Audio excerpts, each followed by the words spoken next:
wabarakatuh. Nama saya Maulana Kavin Abrori dari kelompok 2. Kami di sini akan mempresentasikan tugas bahasa Indonesia, yaitu yang berjudul bentuk dan makna.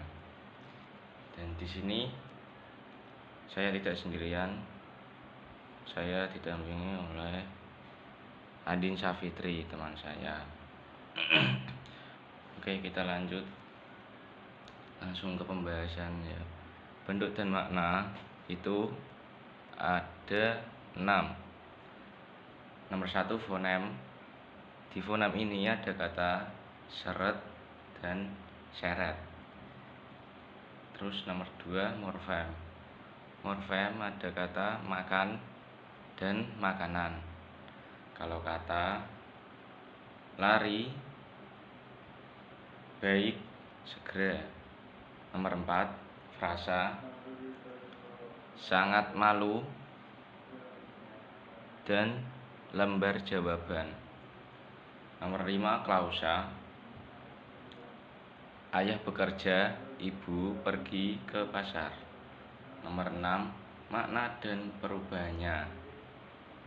Pensil, alat tulis menulis. Lompat plus tali, yaitu lompat tali ya, itu yang mainan, dibuat permainan itu loh. Kita lanjut. Nomor 1 fonem. Fonem adalah bunyi terkecil yang dapat membedakan arti. Sedangkan huruf adalah lambang fonem. Fonem adalah bunyi dari huruf, dan huruf adalah lambang dari bunyi. Fonem, ukuran untuk menentukan satu bunyi merupakan fonem atau bukan. Dengan cara dapat atau tidak bunyi itu membedakan. Makna, contoh, seret, tersendat-sendat atau tidak lancar. Kalau seret, menarik sesuatu benda menyusur tanah. Oke. Untuk apel itu nama buah. Kalau apel wajib mengikuti upacara atau melapor. Dari contoh di atas tampak bagaimana fonem dapat mengubah makna atau menimbulkan makna baru. Oke, kita lanjut nomor 2, morfem. Morfem adalah satuan bentuk terkecil yang dapat membedakan makna atau mempunyai makna. Morfem dapat berupa imbuhan, kritikal, partikel, dan kata dasar an, lah, kah, bahwa. Contoh, morfem an, di, me, ter, dan lah digabung dengan kata makan, makanan, dimakan, memakan, termakan, makanlah. Menurut bentuk dan makna morfem dibagi menjadi 2, morfem bebas dan morfem terikat. Morfem bebas yaitu morfem yang terdiri sendiri dari segi makna tanpa harus dihubungkan dengan morfem lain. Kata dasar, contoh sapu, lari, masak. Dan morfem terikat adalah morfem yang tidak dapat berdiri sendiri. Makna morfem baru nampak setelah dihubungkan dengan morfem yang lain. Kata imbuhan, contoh me, ber, di, an, la. Nomor 3 kata. Kata adalah suatu bentuk terkecil dari kalimat yang dapat berdiri sendiri dari segi makna. Pembagian jenis kata. Pengelompokan kata menurut tata bahasa buku bahasa Indonesia terdiri dari 5 golongan atau rumpun. Kata kerja atau verba, kata sifat atau adjektiva, kata keterangan atau adverbia, kata benda atau nomina, dan kata tugas atau partikel. Kata kerja, kata yang menyatakan perbuatan, tindakan, proses, biasanya berfungsi sebagai predikat. Terdiri dari 2 macam, verba asli dan verba turunan.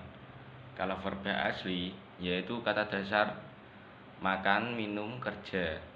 verba turunan berafiksi. Contohnya berjalan, menunggu, dan mengerjakan. Kata kerja selain bentuk yang telah dijelaskan sebelumnya, ada juga bentuk kata kerja lain. Verba reduplikasi atau berulang, makan-makan, berulang, makan-makan, atau berlari-lari. Nomor 2, verba majemuk, proses penggabungan kata namun bukan idiom. Terjun payung, terima kasih, dan tanda tangan.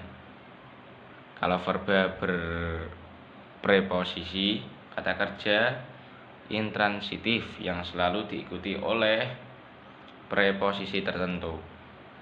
Tahu, akan, menyesal, atas. Kata sifat, kata yang menerangkan sifat, keadaan, watak, tabiat orang atau binatang atau benda. Berfungsi sebagai predikat, objek, dan penjelas subjek. Cirinya dapat diberi keterangan pembanding, lebih, kurang, paling. Dapat diberi keterangan penguat, antara lain sangat dan amat. Dapat ditambahi kata ingkar, yaitu tidak. Contohnya, dia sangat bahagia karena mendapatkan permen dari kakeknya. Untuk kata keterangan, kata yang memberi keterangan pada verba adjektiva nomina, predikatif, dan klausa. Kata keterangan dibagi menjadi 3 macam. Kata keterangan tunggal, segera, sangat, hanya. Kata keterangan turunan, agaknya, biasanya, sebaiknya. Dan kata keterangan ulang, lama, setinggi-tingginya. Kita lanjutkan penjelasan kita. Di sini sudah ada kata benda. Kata benda yaitu kata yang mengacu pada sesuatu bentuk konkret maupun abstrak. Kata benda berfungsi sebagai subjek, objek, pelengkap, dan keterangan dalam kalimat. Kata ganti orang dan kata bilangan termasuk dalam golongan kata benda. Kata tugas. Yang pertama ada kata depan, contohnya di, dengan, pada, dan sejak. Yang kedua ada kata sambung, contohnya tetapi, dan selain itu. Yang ketiga kata seru, contohnya ayo, adu, dan wah. Yang keempat kata sandang, contohnya sang, para, dan si. Yang kelima partikel, yaitu unsur terkecil suatu benda, contohnya ka, la, dan pun. Frasa. Frasa adalah kelompok kata, gabungan 2 kata atau lebih yang tidak mengandung predikat dan belum membentuk klausa atau kalimat. Frasa dikelompokkan menjadi 5 macam.